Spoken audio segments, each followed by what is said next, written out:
रागनी तेरा भाई आया है। बाहर कमरे में मैंने बैठा दिया है। जाकर मिल ले। मैं सोने जा रही हूँ और मुझे आवाज़ मत लगाना। मुंह बनाते हुए विनीता जी अपने कमरे में चली गई। अच्छा, भैया आ गए। रागनी ये सुनकर बहुत खुश हुई। अभी 2 दिन पहले ही भैया ने बताया था कि वो बिजनेस के काम से उसके शहर आएंगे तो मिलने आएंगे। रागनी ने खाने की भी तैयारी कर ली थी। वो दौड़कर कमरे में चली गई। रागनी को देखकर अजय बहुत खुश हुआ। उसके हाल चाल लिए। फिर रागनी ने खाना लगा दिया। तभी अजय बोला, कुंवर साहब आते तो हम साथ में खा लेते। अजय भैया, वो तो रात को देर से आएंगे और आपकी ट्रेन जल्दी की है। आप खा लीजिए, मैं उनसे आपकी बात फ़ोन पर करा दूंगी। अजय ने जब खाना खाया और वो जाने लगा, तब तक भी रागनी की सास कमरे से बाहर नहीं आई। रागनी समझ गई थी कि भैया का आना उन्हें अच्छा नहीं लगता है। अभी उनके अपने भाई आए होते तो वो खातिरदारी में ही व्यस्त रहती। विनीता जी शाम की दियाबाती के लिए कमरे से निकली। तब अजय रवाना हो ही रहा था। समधन जी, इस बार तो कुंवर साहब से मिलना नहीं हुआ। अगले महीने आऊँगा तो ज़रूर मिलूँगा। आप उनसे मेरी ओर से नमस्ते कह दीजिएगा। अजय जी, आप अगले महीने फिर से आएंगे। क्या इस शहर में होटल नहीं है जो आप हर बार बहन के यहाँ पर रुक जाते हैं? बहन दान में देकर बहन के घर का खाते हुए आपको शर्म नहीं आती है? विनीता जी के मुंह से ये सुनकर अजय हक्का बक्का रह गया। वही रागनी को भी बहुत ही बुरा लगा। उसने तुरंत कहा, मम्मी जी, पता नहीं किस ज़माने में जी रही हैं आप। मैं कोई दान देने वाली चीज़ नहीं हूँ जो मुझे दान दे दिया और फिर मायके वाले मेरे घर का पानी नहीं पी सकते हैं। सासू माँ, आजकल ज़माना बदल गया है। ये पहले के ज़माने की सोच थी कि जब बहन बेटी के घर का पानी भी नहीं पीते थे तब लड़कियों को इंसान ही कहाँ समझा जाता था। उनकी कोई मर्ज़ी भी नहीं पूछी जाती थी। मायके वालों ने दान में दिया, ससुराल वालों ने रख लिया और फिर अपनी ही बेटी से मिलने के लिए उन्हें लंबा इंतज़ार करना होता था। आजकल ज़माना बदल गया है। मैं दान में नहीं आई हूँ। वो ज़माना और था जब लड़की वाले आंखें नीची करके गर्दन झुकाए कुछ भी सुन लेते थे। पर अब ज़माना बदल गया है। अब वो सब बराबर हैं। लड़की भी लड़कों से कम नहीं है तो लड़की वाले भी बराबर का सम्मान पाने के हकदार हैं। मम्मी जी, आप पता नहीं कौन सी दुनिया में जी रही हैं। पहले बहू अपने मायके वालों का अपमान भी सहन कर लेती थी और फिर उन्हीं ससुराल वालों की सेवा भी करती थी। पर अब ज़माना बदल गया है। मैं अपने भैया का अपमान सहन नहीं करूँगी। आपको इनसे माफ़ी मांगनी होगी। ये सुनकर वनीता जी और भी गुस्सा हो जाती हैं। मेरे घर में खड़ी हुई है और मुझसे ही माफ़ी मंगवाएगी। तुझे अपनी सास की इज्जत की जरा भी परवाह नहीं है। मम्मी जी, मैं आपकी बहुत इज्जत करती हूँ, लेकिन आपने मेरे भैया की इज्जत नहीं की, उन्हें मान सम्मान नहीं दिया। ये तो गलत बात है। बेटी के घर से आए मेहमान को सर आँखों पर बिठाते हो। आपके मायके से कोई आए तो भी खातिरदारी की जाती है और बहू के मायके से आए भाई को ताना देते हो।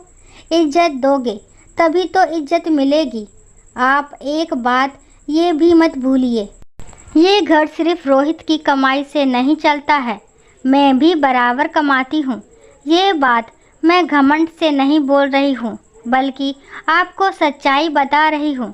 जब ससुराल से कोई आता है तो मैं पूरा मान सम्मान देती हूँ, तो मेरे मायके से कोई आ जाए तो वो बोझ क्यों लगता है? अपनी बहू की बात सुनकर विनीता जी शर्मिंदा हो गई। आगे से ऐसा नहीं होगा, ये कहकर अपने कमरे में चली गई। अजय ये सब देख रहा था।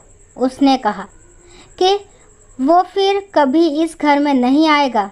भैया आप ज़रूर आएंगे, ये आपकी बहन का ससुराल ही नहीं है, उसका अपना भी घर है।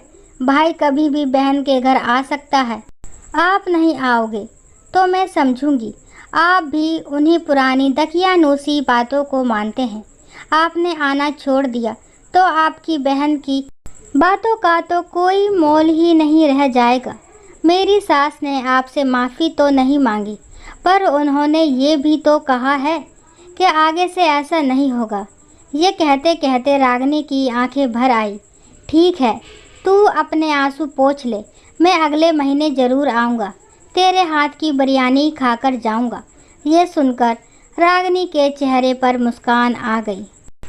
अब चलिए शुरू करते हैं दूसरी कहानी, पितृदोष। और अगर आपको पहली कहानी पसंद आती तो प्लीज़ लाइक ज़रूर करें।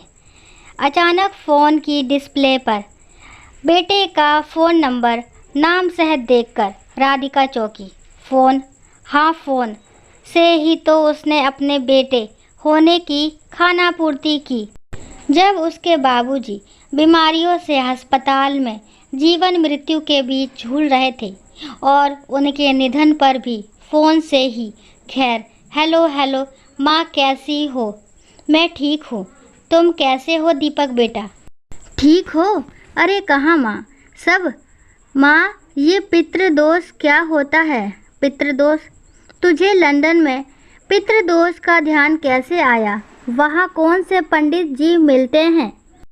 ओफ़ो माँ, तुम वही की वही पड़ी हो। आवाज़ में तलख्खी लिए दीपक बोला। हाँ सच कहा, तुम जैसा छोड़ गए थे मैं उसी घेरे में ही हूँ।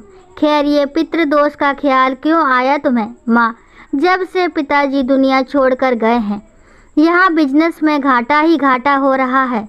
घर में बच्चों का पढ़ाई में रिजल्ट भी अच्छा नहीं आ रहा और भी बहुत परेशान रहता हूँ।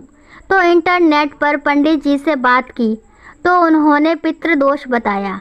उपाय हरिद्वार में होगा। पंडित जी से बातचीत में बड़ा बिल आया। आप ही बता दो पितृदोष और उसका उपाय।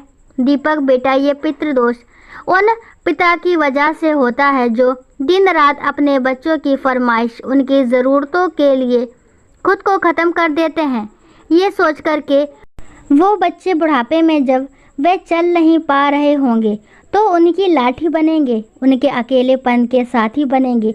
जैसे वो बचपन में उनकी फरमाइश जिद्दें पूरी कर रहे हैं, वो बुढ़ापे में उनकी, मगर समय और संस्कार नहीं दे पाने के परिणाम स्वरूप वही बच्चे बड़े होकर उसी पिता को आंखें दिखाते हैं, उन्हें बीमारी में अकेले मरता छोड़ जाते हैं।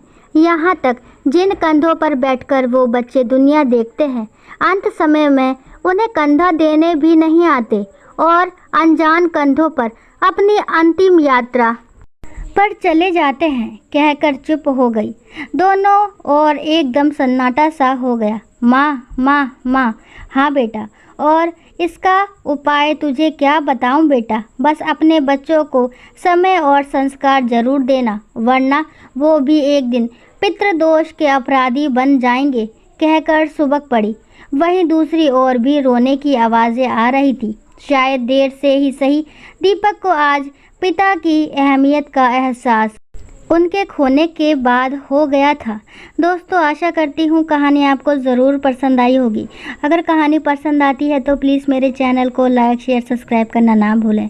और इस कहानी के बारे में आपके क्या विचार है कमेंट बॉक्स में ज़रूर बताएं। कहानी को लास्ट तक सुनने के लिए थैंक यू। राम राम, राधे राधे।